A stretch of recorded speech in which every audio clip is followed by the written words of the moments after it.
Brianna for Triumphant Tuesdays.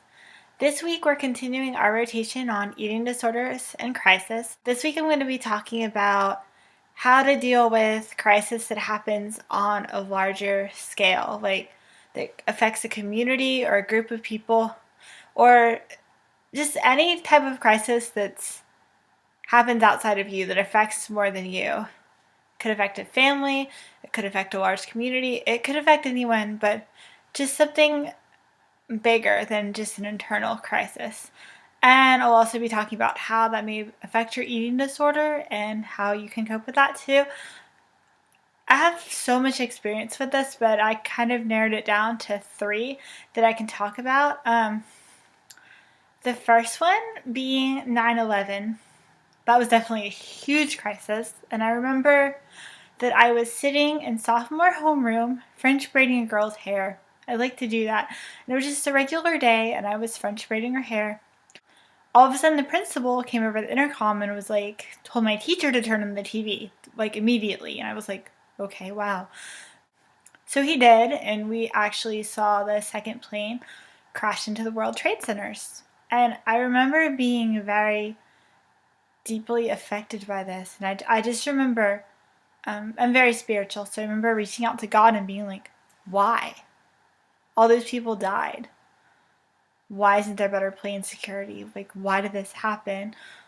Who's responsible for it? Why can't we stop it? Why do we have to go to war? Is this country going to be okay? Are we going to survive this? What about all those people that lost their families? And, 9/11 still affects me. And I don't live in New York City. Jen lives in New York City. But it still affects me. So I feel like it's okay to talk about it. Jen actually made this topic, and she said that you should never invalidate your own feelings, your own experience. So I'm just going to talk about this, how it affected me, and I'm pretty sure she doesn't want me to invalidate my own experience with 9/11, even though she may have had a much larger one. But I'm sure she'll talk about that when it's her turn. But basically, I was just very impacted and felt sad, and I just wanted to know why. I don't think anybody likes violence, but I was just so incredibly disheartened, and I don't know, I had a hard time wrapping my head around all the evil that was going around. And I was only 16, so I didn't really realize the gravity of the situation until MTV wasn't on for a week. But it turns out my boyfriend told me that actually the MTV towers that operate MTV actually are in New York City, so it couldn't have been broadcasted anyhow. But I never knew that before then. I remember feeling really, really sad, and I just didn't know that our country would survive it, and I remember praying for the president at the time, and I just didn't know. And 9/11 still affects me. Like, I can look, at a clock and see 9/11, or, anytime I see those numbers, it affects me, and I think about it. And on that day, like, I'm super careful. It just kind of freaks me out. But, obviously it has affected me, but I think it's made our country stronger. Made New York City stronger, definitely. Jen can talk more about that, and I'm sure she will. If it impacts you, or any crisis impacts you, I think it's important not to invalidate your own experience and allow yourself to go through a grief process. Like, everyone's entitled to that. Like, it's all tied up in loss. But just allow yourself to have your feelings and don't bottle them up. And also it's very important that we seek out appropriate support for ourselves with that. Obviously somebody in New York City that just lost their entire family in 9/11 probably isn't, the best person to seek out support from. If you need support, maybe, pick one of your friends or someone that wasn't as closely affected that maybe has a similar experience as you. Well, it's important not to invalidate our own experiences. We don't want to burden other people, so we do need to be careful about who we select. I think it's also very important to surround yourself with those who you love and the people that you're closest to, and just reach out as much as you can. Know that you're not alone. Other people are going through this, that eventually it does all work out and you're going to be okay. And I know that it's so hard to see that in the moment, but it's true. Things do work out. And although I'm still affected by 9/11 and it makes me sad that someone would destroy our country in the way that they did and the evilness that exists in the world, I've learned to take the positive things from it, and that's helped me grow as a person. And I've learned never to take anything for granted, and it's true, you never know what's going to happen. I always say I love you to people every time I leave them, whether that be my friends, my family, anybody, my boyfriend. I'm always like, I love you.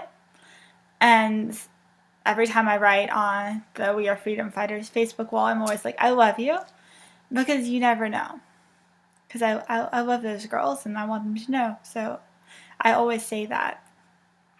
Another thing that was a really big crisis for me, my sister had a friend that got a type of brain tumor that was really aggressive last year, and she died within the year. And my sister obviously was very upset, and I mean, I was as supportive as I could have been. I changed my work schedule, I went to the funeral and things like that, but I was really struggling with it. And like I said before, it's very important to pick out appropriate, support. Like, obviously going to my sister and being like, hey, like, I'm really struggling with the fact that your friend died, probably isn't the best plan. But, you could talk to your parents about it, because my parents were with me during the funeral, obviously, because they were struggling with it too. And you can talk to a therapist, you can talk to other friends, you could talk to a grief counselor, or, since this was a friend circle, like, you can also talk to other people that are in the crisis with you. That's always really helpful. But like I said, never, ever, ever invalidate your own experience. I mean, it was like several months ago, and finally, this girl had been dead for like several months, but, everything was about my sister, and it should have been. That was my sister's best friend. And if I lost my best friend, like, I don't know how I would deal with that. So I tried to be there for my sister as much as I could, but I was listening to a random song, and all of a sudden I started bawling. And I realized, like, what an impact this girl had had on me and her death. You should always be aware of your own feelings. And I know sometimes when things happen, we often get stuck on autopilot of, or like if someone dies, like, this has to happen, this has to happen, this has to happen, and this person needs to move. We forget to take care of ourselves. And that can happen. I would just advise that you guys make sure you eat. But, do your best to take care of yourself if you can. And do reach out to other people. But know that it's okay to feel sad or have your own reaction. And I keep saying this, but don't invalidate your experience because you think that somebody else may have it worse. Like, my sister, obviously, she was closer to her friend because she died. But I mean, it did impact me. So I had to work very hard not to invalidate my own experience. And I mean, I'm starting to accept that this girl's gone, but she was part of our lives, and it was really sad to have such a young woman taken from us. I mean, she was my sister's maid of honor. Like, I was in that wedding, obviously, and it's hard because she's gone, and it was so real to me. And another thing that's been going on is that my dad lost his company, so that's been really hard. And I was originally living at home to like save money and things like that, but that's not working out because my parents need my money, and so it's really affecting me, like, both emotionally and financially. And the fact that I'm not supposed to be telling anybody, but yet I'm sharing it with YouTube. But I'm gonna say that too. Like, if someone's like, don't tell anybody, I'm not advertising that you tell the whole world or anything like that. But if you need to tell a certain person about something for your own sanity that's affecting you, go ahead and do that. Just make sure you tell a person that's not going to tell the entire world, because you do want to respect the wishes of the people who the crisis is directly affecting. So definitely tell somebody for your own sanity, and like I say in all my other videos, reach out for support and know that you're not alone. I know eating disorder symptoms can definitely act up during this time, so if you don't already have a dietitian, it might be a good time to get one. If you don't have a therapist, it's definitely a good time to get one.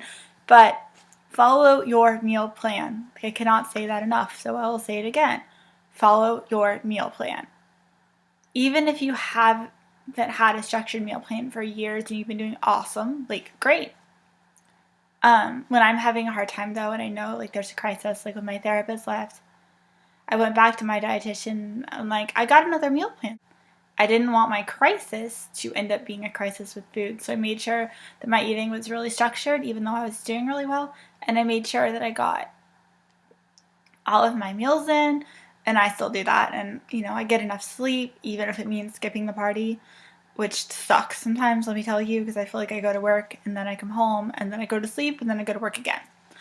But you need to do what you need to do, and you don't want your eating disorder to get worse, or you don't want to relapse just because of a crisis.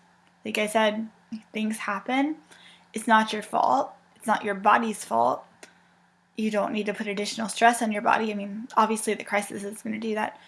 Eating disorders are horrible, and relapsing would just bring more pain to yourself. So do what you can to ensure that relapse doesn't happen, and keep reaching out to those who love you. And if you pray, definitely pray. And I'm always here. Like I said, you can tweet me, Facebook me, message our team, watch the other videos. But know that you're not alone, and we're all here to help you. Thanks for watching, and have a great day. Love you guys. Bye.